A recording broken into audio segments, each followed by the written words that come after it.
ভোটাধিকার দিবসকে সামনে রেখে এসআইআরের বিরুদ্ধে রাজ্য জুড়ে আন্দোলনের কর্মসূচিতে পথে নামল শাসক দল তৃণমূল কংগ্রেস।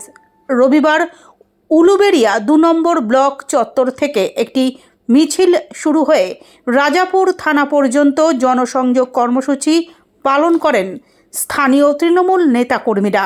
একই সঙ্গে উলুবেড়িয়া উত্তর বিধানসভা কেন্দ্রেও পৃথক একটি মিছিল অনুষ্ঠিত হয় বলে জানিয়েছেন উলুবেড়িয়া উত্তর কেন্দ্র তৃণমূল যুব কংগ্রেসের সভাপতি পিন্টু মণ্ডল। তার বক্তব্য অনুযায়ী এসআইআর নিয়ে নির্বাচন কমিশনের ব্লক স্তরের শুনানি পর্ব পেরিয়ে বর্তমানে 50 তরফা শুনানি প্রক্রিয়া চলছে। পাশাপাশি প্রতিটি গ্রাম পঞ্চায়েত স্তরেও ধারাবাহিকভাবে শুনানি অনুষ্ঠিত হচ্ছে। এই পরিস্থিতিতে এসআইআরের বিরোধিতায় তৃণমূল কংগ্রেস বিভিন্ন এলাকায় ছোট ছোট মিছিল ও জনসংযোগ কর্মসূচির মাধ্যমে সাধারণ মানুষের মধ্যে সচেতনতা গড়ে তুলছে বলে দলীয় সূত্রে জানা গিয়েছে। এদিনের মিছিলে উপস্থিত ছিলেন উলুবেড়িয়া উত্তর কেন্দ্রের সংখ্যালঘু যুবনেতা শেখ ইলিয়াস সহ একাধিক স্থানীয় নেতৃত্ব ও কর্মীবৃন্দ। দলীয় নেতৃত্বের বক্তব্য, ভোটাধিকার রক্ষার প্রশ্নে সাধারণ মানুষের পাশে দাঁড়িয়ে এসআইআরের বিরুদ্ধে আন্দোলন আরও জোরদার করা হবে আগামী দিনেও।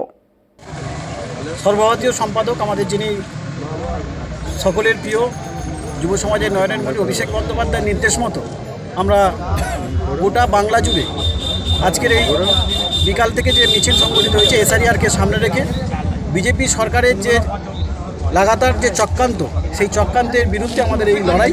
এসআইআরের নামে যে অত্যাচার সাধারণ মানুষের ওপর, সেই অত্যাচারের বিরুদ্ধে আমাদের লড়াই। কারণ এসআইআরকে সামনে রেখে যেভাবে 126 জন বিএল এবং সাধারণ মানুষ করে তাদেরকে জীবন দিতে হয়েছে, তারপরেও কিন্তু ইসিআই যেভাবে নিশ্চুপ হয়ে লাগাতার যেভাবে মানুষের ওপর অত্যাচার চালিয়ে যাচ্ছে বিজেপি সরকারের চক্রান্ত, এবং তাকে সামনে রেখে তার বিরুদ্ধে আমাদের এই প্রতিবাদ, এবং এই প্রতিবাদ আগামী দিনে আমাদের আরও দীর্ঘতর হবে। দাদা, উলুবেড়িয়া উত্তর কেন্দ্রের TK2 বলে একটা গ্রাম পঞ্চায়েত, যেখানে লায়েকপাড়া রয়েছে, সেখানে প্রায় 80% মানুষ নোটিশ পেয়েছে। এইটাকে কি বলবেন বা কিভাবে তাদের পাশে থাকবেন? বিজেপি যেভাবে সাধারণ মানুষের ভোটাধিকার কেড়ে নেওয়ার একটা চক্রান্ত তারা বারে বারে করছে, এবং এই চক্রান্তের বিরুদ্ধে তৃণমূল কংগ্রেসের একমাত্র ভারতবর্ষের যিনি নেত্রী, এসআইআরের নামে প্রতিবাদে গর্জে উঠেছেন মমতা বন্দ্যোপাধ্যায়ের নেতৃত্বে আমাদের সাধারণ মানুষ পথে আছে। তারা চক্রান্ত করে যারা ভেবেছে যে ভোটের নাম কেটে দিয়ে 2026-এ বাংলা দখল করবে, সেটা কিন্তু মানুষ ব্যর্থ করে দিয়েছে। কারণ বাংলার মানুষ পথে নেমে সেই লড়াই করতে নেমেছে, এবং যে ভোট কেটে নিয়ে তাদেরকে যেভাবে বিহার এবং অন্যান্য রাজ্যে যেভাবে ক্ষমতায় এসেছে, দিল্লি থেকে শুরু করে সেইভাবে যে বাংলায় যে তারা ভোট করানোর চক্রান্ত তারা করেছে, সেটা কিন্তু ব্যর্থ হবে। কারণ বাংলার মানুষ অত্যন্ত সজাগ। কারণ আমাদের নেতা অভিষেক বন্দ্যোপাধ্যায় এবং সামনে আমাদের নেত্রী মমতা বন্দ্যোপাধ্যায়কে সামনে রেখে আমাদের লড়াইটা করছে। কারণ বাংলায় বিহার এবং উড়িষ্যাতে, দিল্লিতে যেভাবে ভোট তারা কেটেছে, উত্তরপ্রদেশের মতো জায়গায়, বাংলায় কিন্তু সেটা ব্যর্থ হয়েছে। তারপরেই তারা কিন্তু বাংলাকে বারবার হামলা চালানোর একটা চেষ্টা করছে।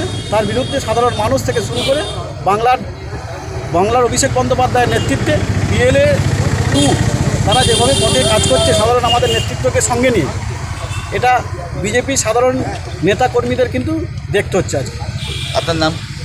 আমাদের নাম পিন্টু মণ্ডল, সভাপতি উলুবেড়িয়া উত্তর তৃণমূল যুব কংগ্রেস। সঙ্গে আমাদের মধ্যে আছেন তিনি আমাদের সকলের প্রিয় নেতা। আজকের এই মিছিল সংগঠিত করার জন্য আমাদের পঞ্চায়েত সমিতির প্রাক্তন সভাপতি সম্মানীয় শেখ ইলিয়াস সাহেব আছেন, এবং আমাদের এই মিছিল সংগঠিত যিনি নেতৃত্ব দিয়েছেন আমাদের সকলের প্রিয় উত্তর উলুবেড়িয়ার জনপ্রিয় বিধায়ক ডাক্তার নির্মল মাঝি।